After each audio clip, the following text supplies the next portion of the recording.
il pouvait voir les cimes neigeuses de la barre des écrins dont les glaciers paraissaient escalader les nuages.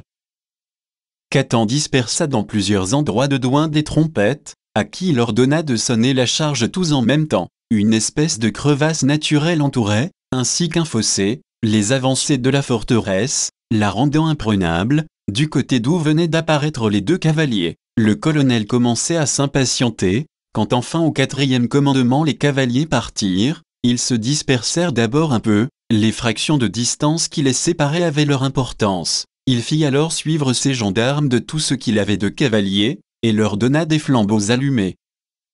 Dès que vous aurez mis le feu, si, après quelque temps, il n'y a aucune rumeur dans le camp des ennemis, si tout est tranquille chez eux, restez vous-même tranquille, n'entreprenez rien. Attaquer imprudemment, c'est chercher à se faire battre. Tout à coup, au seuil du bosquet, un cavalier ombre parut, puis un second, Gessé, général de la cavalerie des ombres, faisait avancer ses cavaliers, voulant les détourner et se procurer un passage sûr dans des lieux suspects. Catan dit. Il est d'une importance suprême dans la guerre d'attaquer la stratégie de l'ennemi. Il fit monter des trompettes à cheval, et leur ordonna d'user de rapidité pour gagner l'arrière des adversaires, et quand ils y seraient, de sonner la charge. Autour de lui il n'y avait presque que des incidents mineurs, regrettables parfois comme la mort d'un cavalier asiatique, mais qui n'étaient rien d'autre que des aléas de l'existence. Un étalon, visé par Catan, s'abattit, entraînant son cavalier dans sa chute. Sur 17 cavaliers, il en tomba plus de la moitié.